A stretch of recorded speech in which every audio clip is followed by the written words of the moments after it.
জয় নিতাই জয় গৌর। হরে কৃষ্ণ। এই আপনার হরি সভায় সমাগতা এই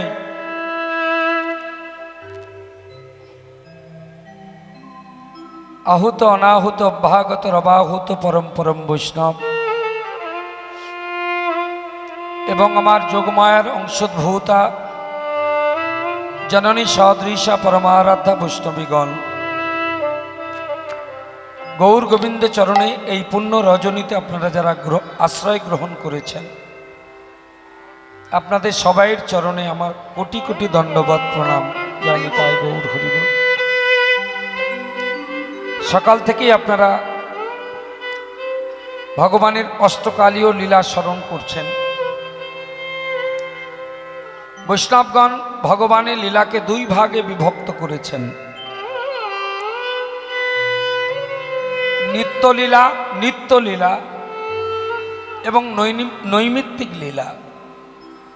যে লীলা প্রতিদিন আস্বাদিত হয় ভগবানের পুণ্যধাম শ্রী বৃন্দাবনে, প্রতিদিন নিত্য আস্বাদিত ভগবানের যে লীলা, রসোদ্গার গমন গোষ্ঠ, সূর্য পূজা উত্তর গোষ্ঠ, রূপ আক্ষেপ অনুরাগ, রাস অলস, এই যে অষ্টকালীয় লীলা যেগুলি প্রতিদিন বৃন্দাবনে আস্বাদিত হয়, সেই লীলাগুলিকে বলা হয় নিত্য লীলা। আর যে লীলাগুলি বৃন্দাবনের মাটিতে একদিন আস্বাদন হয়েছিল, একদিন, যেমন কৃষ্ণকালী, দানলীলা, নৌকাবিলাস, সুবল মিলন, কত বলবো, অনেক আছে। একবারই আস্বাদন হয়েছে, দ্বিতীয়বার নয়, তাহাকে বলা হয় নৈমিত্তিক লীলা। কিন্তু যেখানে ভগবানের লীলা আস্বাদিত হয়, খুব মন দিয়ে শুনবেন, ভগবান সেখানে নিজে চলে যায়, মানে চলে আসেন। এই যে সকাল থেকে আপনারা অনুরাগ ভরে ভগবানের নিত্যলীলা স্মরণ করছেন, আপনারা বিশ্বাস করুন আর না করুন, ভগবান এখানে কিন্তু এসেছেন। আসতে বিশ্বাসে মিলাই বস্তু, তারপরে কি তর্কে বহুদূর। এই জগৎ সংসারটা বেঁচে আছে কিন্তু বিশ্বাসের উপর, এটা নিশ্চয়ই অনস্বীকার্য।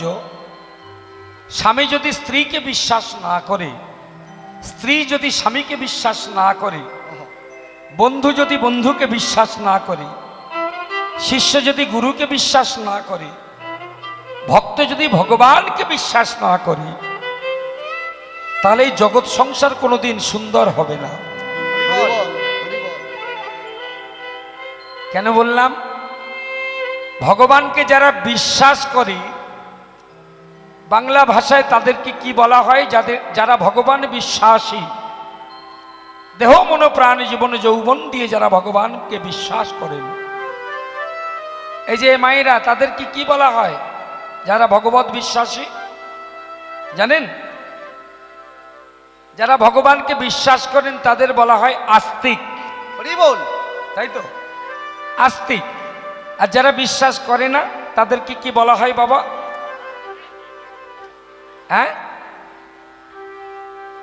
হ্যাঁ, নাস্তিক। তা আপনারা কোনটা? হরিবল হরিবল। আস্তিক না নাস্তিক? ভগবানকে বিশ্বাস করেন তো? মায়েদের বলছি, এই যে এদিকে ওইদিকে বারে বারে, ও ওইদিকে খাওয়া চলছে না, তাই বলি ওইদিকে কেন তাকাই বারবার? ভগবানকে বিশ্বাস করেন তো? আচ্ছা, যারা যারা ভগবানকে বিশ্বাস করেন না, একটু জোরে উলুধ্বনি করুন তো দেখি।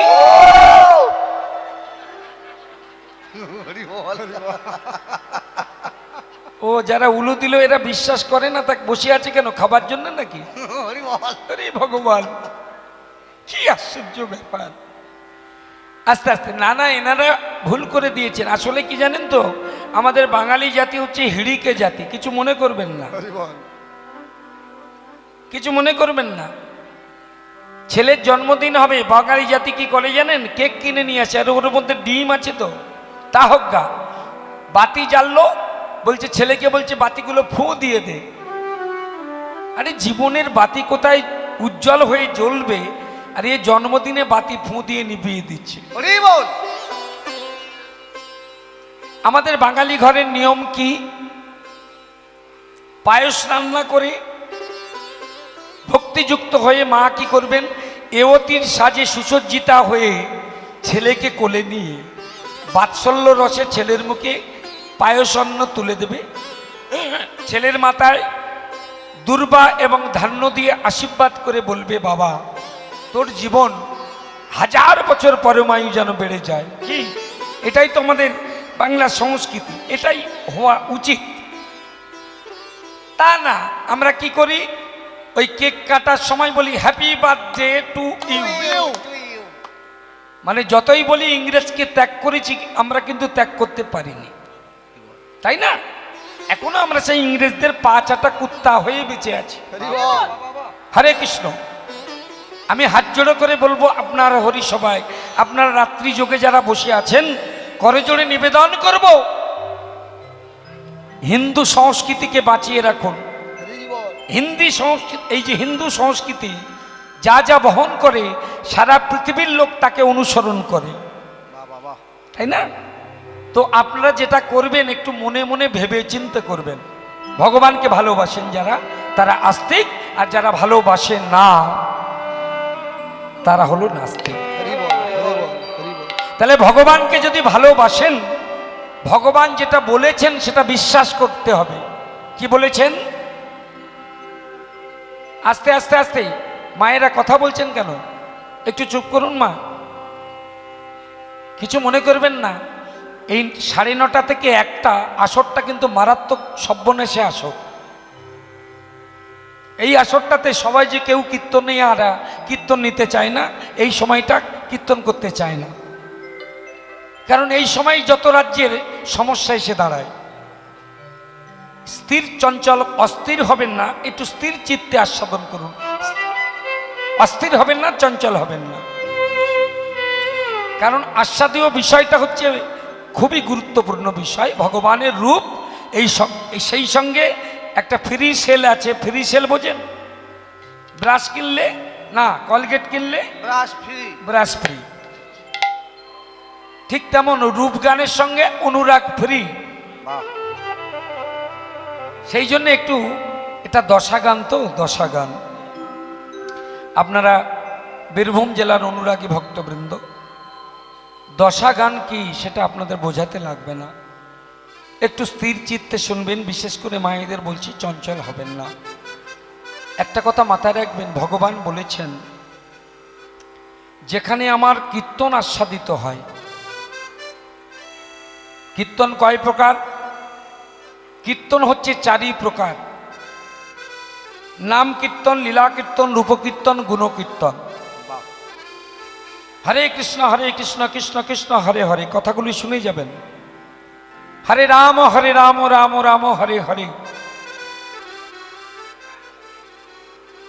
এই যে নাম গান যেখানে আস্বাদিত হয়, সেখানে আমার ভগবান চলে আসেন।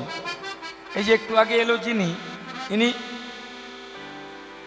কে বলুন তো? ধর্ম মহারাজ। মানুষ স্বর্গে যেতে পারেনি, পঞ্চপাণ্ডবের মধ্যে যুধিষ্ঠির গিয়েছিল আর কুত্তা গিয়েছিল। এই যিনি এসেছেন, মানে আপনাদের ভাষায় বলছে কুত্তা, কিন্তু আমার ভাষায় বলবো ইনি সাক্ষাৎ ধর্ম। যে আসরে ধর্ম উপস্থাপিত হয়, সেখানে ধর্মসভা সাফল্যমণ্ডিত হয়। বুঝলেন তো? তো এই যে আমার ধর্ম মহারাজ আসছেন বারবার, আমার খুব ভালো লাগছে। গত বছরে এসেছিল, মনে আছে আপনাদের? কারোর কীর্তনে আসরে আসেনি, শুধু হালদারের কীর্তনে এসেছিল। হ্যাঁ, আমি অধার্মিক হতে পারি, কিন্তু এই আসরটা তো ধর্মের আসর, সেই জন্য এখানেই ধর্ম মহারাজের আবির্ভাব। কিছু মনে করবেন না, তাড়াবেন না, বকাঝকা করবেন না, কিছু বলবেন না, খুব ভালো কথা। এখানে ভগবান এসেছেন, ধর্ম যখন আছেন তবে ভগবান আছেন। ভগবান আছেন বলেই এখানে দুইজন ভদ্রমহিলা অবস্থান করছেন, যারা আছেন বলেই ভগবান এখানে এসেছেন। সেই দুইজন ভদ্রমহিলা কে কে? একজন হচ্ছেন গঙ্গা মাতা, গঙ্গা, আর একজন আমার এই সম্মুখে বসে আছেন তুলসী মাতা। এই দুজন যখন আছেন ভগবান এসে। আচ্ছা মায়েরা, এখানে ভগবান এসেছেন আপনারা কি বুঝতে পারছেন? বুঝতে যদি চান, কি বুঝতে চান তো ভগবান এসেছেন কিনা? ভগবানের উপস্থাপন এসেছেন তিনি। আমাদের হৃদয়ের এই বাঁ দিকটা একটু চেপে ধরুন, দেখবেন ধুক ধুক ধুক ধুক করে চলছে। ইনি যতক্ষণ চলবেন ততক্ষণ আমাদের কীর্তন শোনা হবে, তাই না? আর ইনি যতক্ষণ চলবেন ততক্ষণ আমাদের কীর্তন বলা হবে। ইনি যদি স্তব্ধ হয়ে যায়, বন্ধ হয়ে যায়, সব শেষ। তবে ভগবানকে আমরা খুঁজে বেড়াই নবদ্বীপ, বৃন্দাবন, পুরীধাম। বলছে কোথাও যেতে হবে না, কোথাও যেতে হবে না। তুমি তোমার হৃদয়ের যে ভগবান, জীবাত্মা, জীবাত্মা, তুমি রূপ দর্শনের জন্য নবদ্বীপে যাচ্ছ, বিষ্ণুপ্রিয়ার কাছে গৌর রূপের কথা শুনবে বলে মনস্থির করে বসেছ। বসো, তাতে দুঃখ নেই। তুমি রূপ আস্বাদনের জন্য বৃন্দাবনে রাধাচরণে আশ্রয় নিয়েছ, নাও, তাতে দুঃখ নেই। কিন্তু তোমার, আমাদের ভিতরে যে ভগবান বসে আছে তাকে কি কোনোদিন দেখেছ? সে কেমন ভাবে আছে? আগে তার রূপটাকে দেখো। সে যদি না থাকতো তাহলে কীর্তন শোনা হতো না, বলা হতো না। আমাদের সুখে দুঃখে, ভালোবাসা, আমাদের সমস্ত কাজে তিনি আমাদের নিত্য সঙ্গী। আমার সকল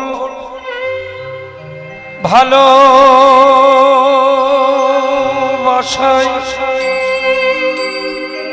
সকল দুঃখ, সকল আশা তুমি, তুমি ছিলে আমার কাছে, তুমি ছিলে, আমি তোমার কাছে যাইনি আমার মাঝে লুকিয়েছিলে, দেখতে আমি পাইনি তোমায় আমি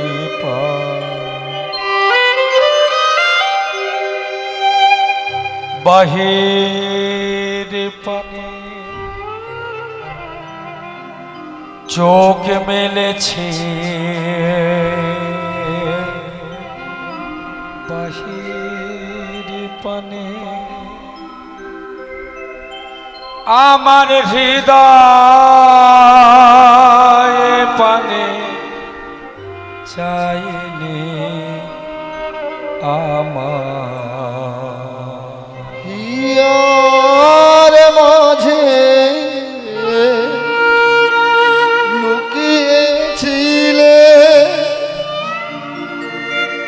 দেখতে আমি পাইনি তোমায়, দেখতে আমি পাইনি। বল। পরীক্ষায় যদি প্রশ্ন আসে এক কথায় উত্তর।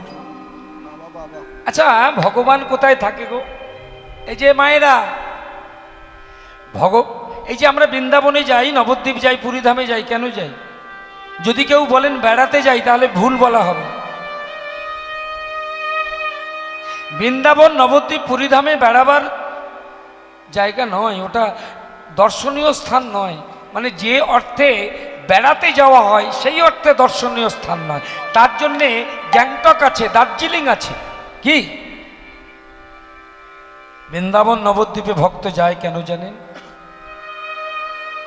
এই বৃন্দাবন নবদ্বীপে ভগবানের নিত্যলীলা আস্বাদিত হয়। আজও লীলা করে গোরা রায়,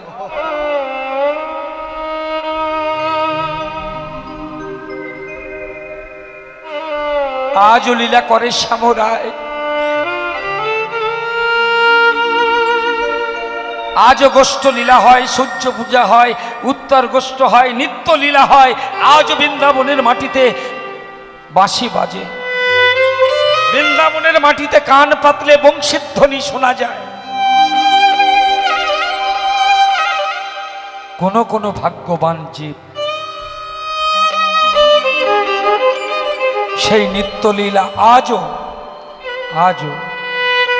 শুধু কানে শোনা নয় বাবা। এই যে কীর্তন শুনতে এসেছেন, অপরাধ নেবেন না, শুধু শুনবেন চলে যাবেন তা নয়।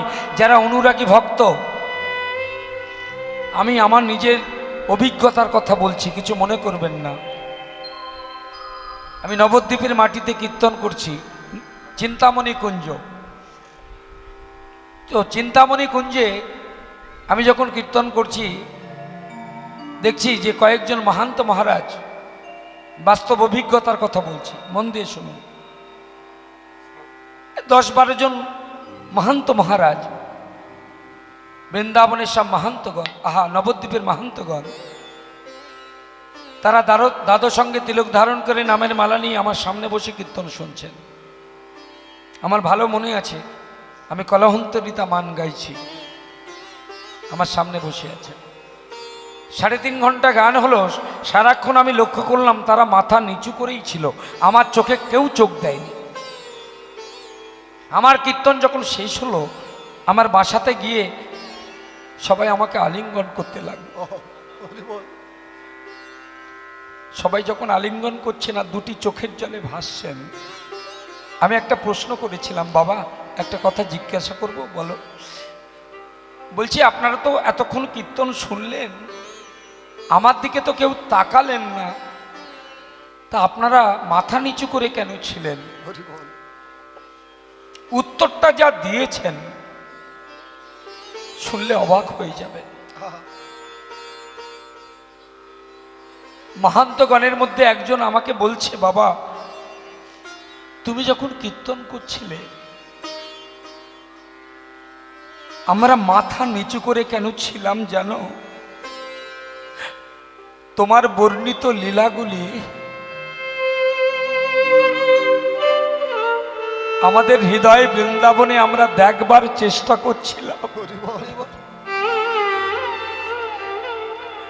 আমরা দর্শন করার চেষ্টা করছি।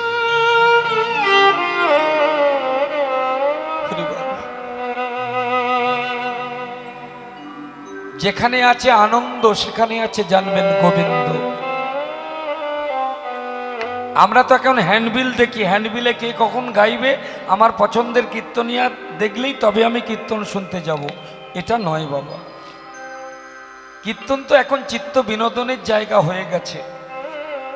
কীর্তন হচ্ছে একটা ভাবের জায়গা। এটা শুধু গল্প নয়, গান নয়,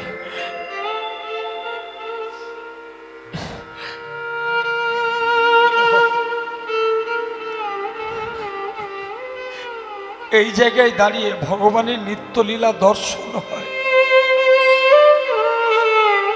যদি সেই অনুরাগ নিয়ে আমরা কীর্তন আস্বাদন করতে পারি। মায়েরা আস্তে আস্তে, যেখানে আছে আনন্দ সেখানে আছে জানবেন গোবিন্দ।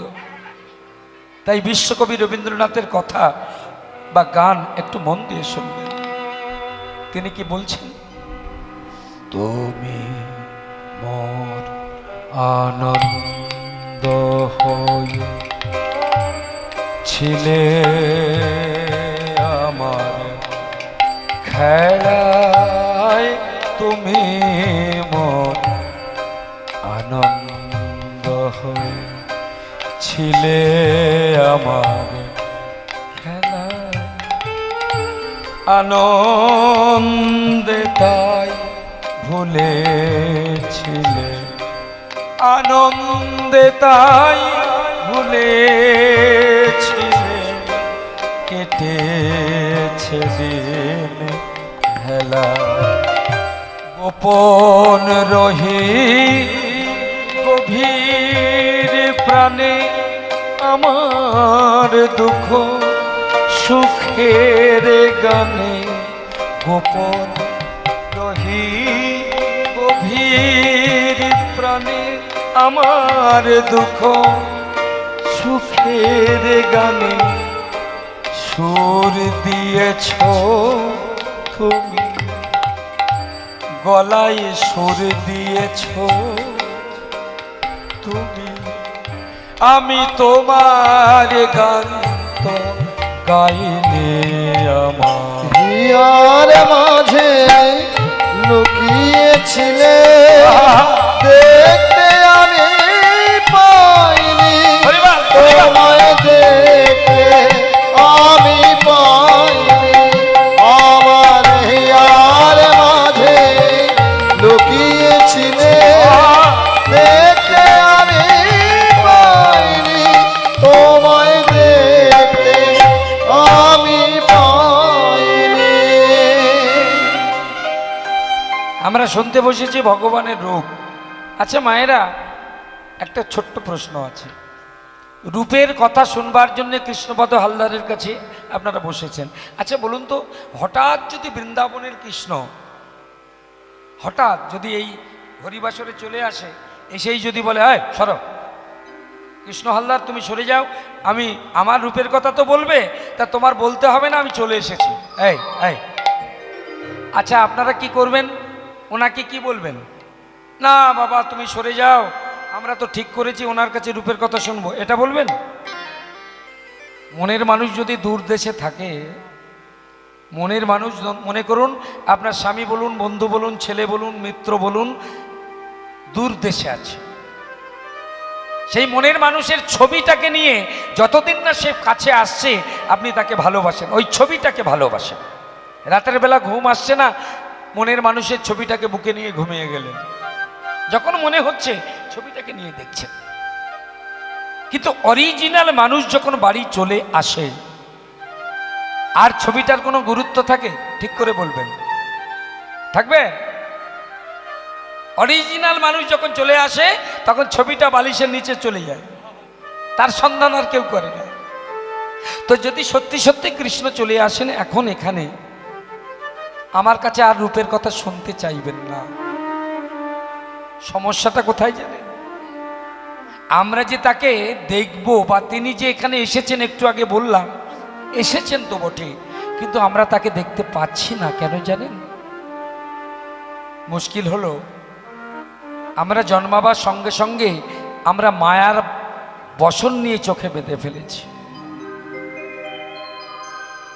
সেই জন্য ভগবানকে আমরা দেখতে পাচ্ছি না। এই জন্যে যারা ভগবানকে দেখেছেন, গৌরাঙ্গকে যিনি দেখেছেন, গৌর অনুরাগী বিষ্ণুপ্রিয়া, গৌর অনুরাগিনী বিষ্ণুপ্রিয়া যিনি গৌর দর্শন করেছেন,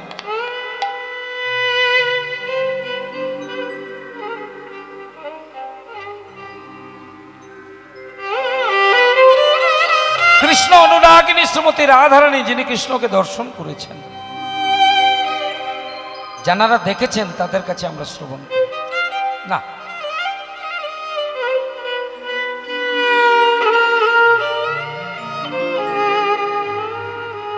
সবাই মিলে আমার সঙ্গে একটু জয়ধ্বনি করবেন মায়েরা। অবধূত শ্রীপাদ নিতাই চাঁদ কি,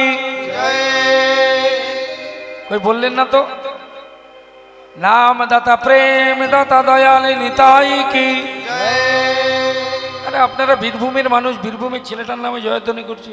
হ্যাঁ হ্যাঁ, সবাই মিলে একটু জয়ধ্বনি করুন মায়েরা, জোরসে জয়ধ্বনি করুন।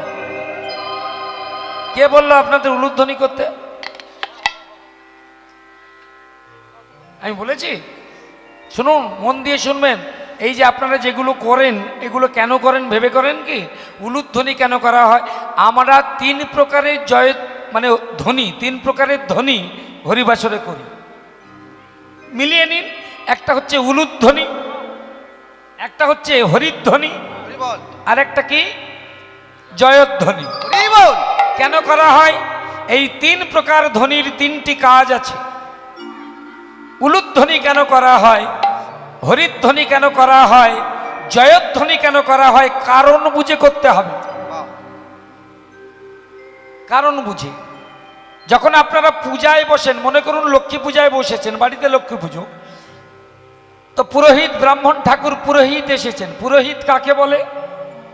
এই যে মায়েরা, পুরোহিত বলে যজমান বাড়িতে খায় দায় আর তার করে হিত, তার নাম পুরোহিত।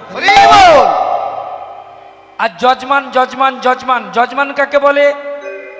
বলে পুরোহিতকে দেয় থয়ে রাখে মান, তার নাম যজমান। হ্যাঁ, দেয় থয়ে রাখে মান। তো পুরোহিত ঠাকুর পূজায় বসেছেন, আপনি সংকল্পে বসেছেন। আস্তে প্রথমে কি করে বলুন তো?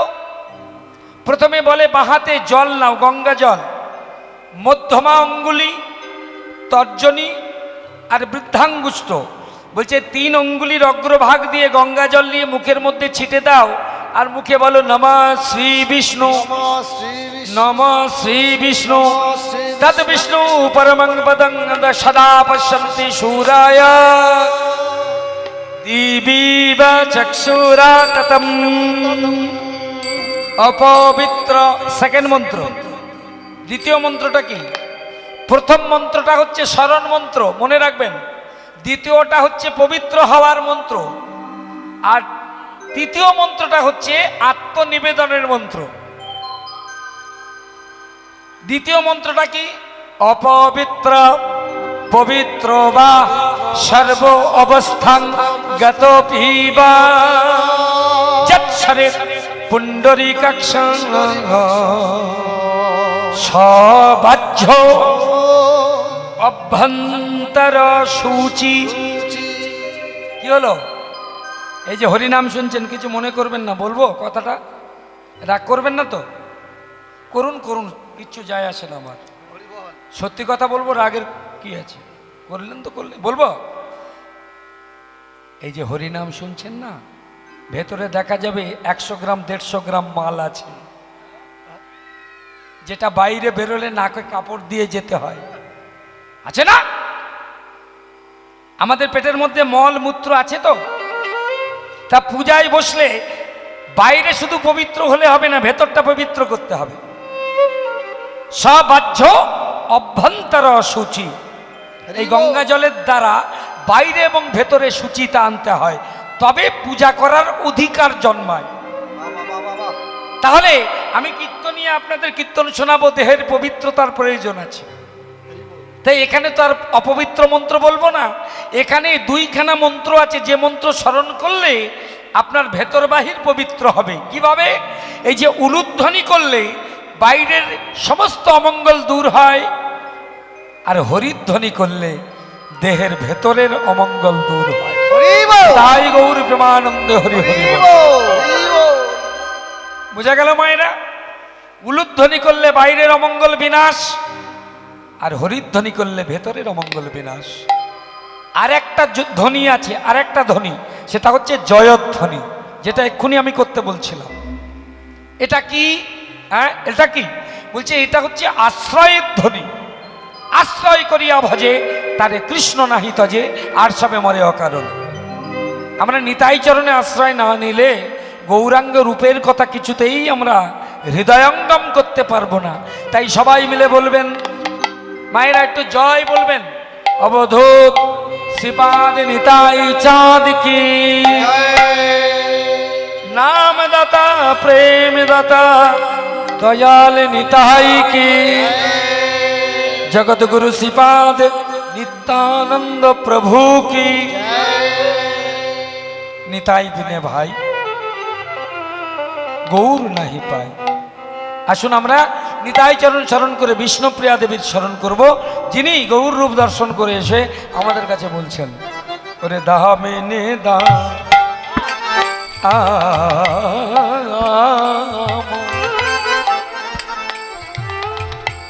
সজনী রে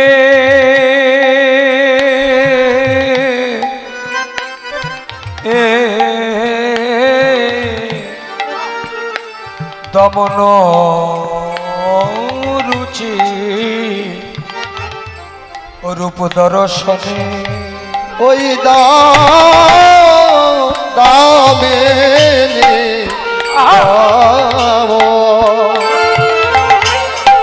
দমন রোচে দর্শনে দূরে গেয়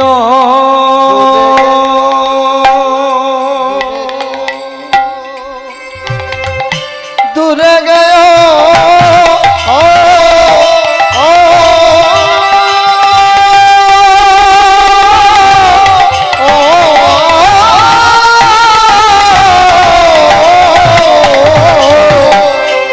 দূরে গেয় দরপকে দাপ রে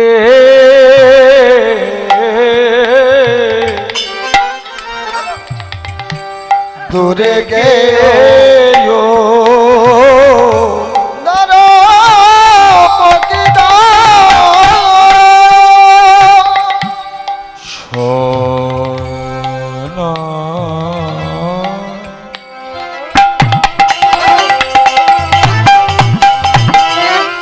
কুসুমতা হে কুসুমতা হে কুসুমতা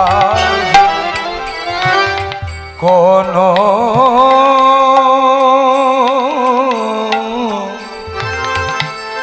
গনিয়ে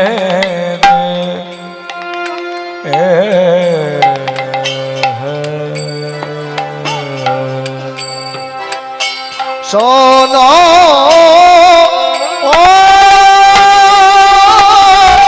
কুসুম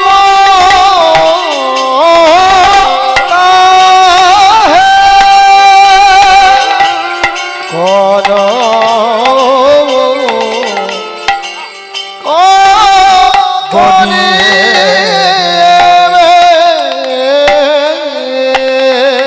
প্রাতর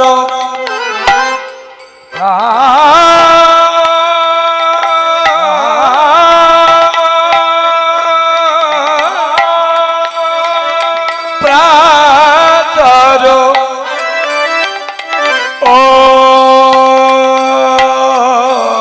অরুণ অরুণ সন্তা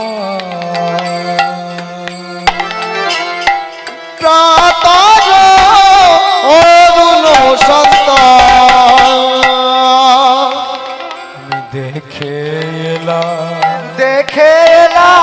আমি দেখে এলাম এই এখনই দেখে এলাম এই এখনই দেখে এলাম আমি এই এখনই দেখে এলাম সুরধ্বনি গঙ্গার কুলে এই এখনই দেখে এলাম সুরধ্বনি গঙ্গার তীরে অপরূপ গৌর রূপ সেই সুরধরে গঙ্গার ওই তীরে নায়ক রূপ গৌর রূপ সেই সুরধরে গঙ্গার তীরে আমার ভুবন মোহন গোরা রূপ সেই সুরধরে গঙ্গার তীরে এই এখনই দেখে এলাম প্রাতর অরুণ ভক্তমণ্ডলী, আপনারা এখনো পর্যন্ত যারা মহাপ্রসাদ পাননি সবাইয়ের কাছে স্বনির্বন্ধ নিবেদন, হরিবাসর কমিটির পক্ষ থেকে আপনাদের সেবা দেবার জন্য ছেলেগুলি সব উন্মুখ হয়ে বসে আছে। যারা পেয়েছেন তারা তো পেয়েছেন, যদি সন্ধ্যাবেলা পেয়ে থাকেন আবার গিয়ে পান, অসুবিধা নেই। আর যারা মোটেই পাননি কৃপা করে গিয়ে প্রসাদ পেয়ে আসুন। কারণ সত্যযুগের মানুষ বেঁচে থাকতো ততদিন যতদিন হাড়ের ভিতরে মজ্জা থাকতো, ত্রেতা যুগের মানুষ বেঁচে থাকতো ততদিন যতদিন গায়ে মাংস থাকতো, দাপর যুগের মানুষ বেঁচে থাকতো ততদিন, যতদিন গায়ে রক্ত থাকতো, আর কলিযুগের মানুষ বেঁচে থাকে ততক্ষণ, হরি বল যতক্ষণ। হরি বল এই জন্যে বলে আমাদের অন্নগত প্রাণ, যত হরিনামে মধু বর্ষণ হোক, পেটে যদি একবার ছুঁচোয় ডন মারে তাহলে আর হরিনাম বিষের মতো লাগবে বাবা। হরি বল তাই দয়া করে সবাইকে বলছি, হ্যাঁ, প্রসাদ পেয়ে আসুন। সারা রাত্রি কীর্তন হবে, অসুবিধার কোনো কারণ নেই। আসলে এই সময়টা হচ্ছে সেবা পাবার সময়, বুঝলেন তো? যা সেবা টেবা পাবার এখনই পেয়ে নিন, এরপরে প্রেমের আনন্দ, প্রেমানন্দ আসবে। কীর্তন করতে রাসলীলা আস্বাদন করবেন, খাওয়া দাওয়া যা কিছু ঝামেলা এই সময় মিটিয়ে নিন, হরি বল নাকি? এই সময় খাওয়া দাওয়া সেরে নিন। আমাকে এই জন্যেই তো এই সময় রেখেছে, এই সময় গুছিয়ে আপনাদের একটু খাওয়াতে হবে। হরি বল হরে কৃষ্ণ। বিকাল এই ওই ওই তোমরা যারা খেতে যাচ্ছ একটু আস্তে আস্তে যাও, কথা কেন এত? ওরে এত ভালো খাবার ব্যবস্থা, গন্ডগোল করছো কেন? কথা বলছি বলো না, আস্তে আস্তে যাও মা। দয়া করে খেয়ে দিয়ে যেন বাড়ি চলে গিয়ে ঘুম মেরো না। হরি বল এখানে এই সেবার ব্যবস্থা করা হয়েছে বাড়িতে খেয়ে গিয়ে ঘুম মারার জন্য না। সবাই দয়া করে একটু এসে এখানে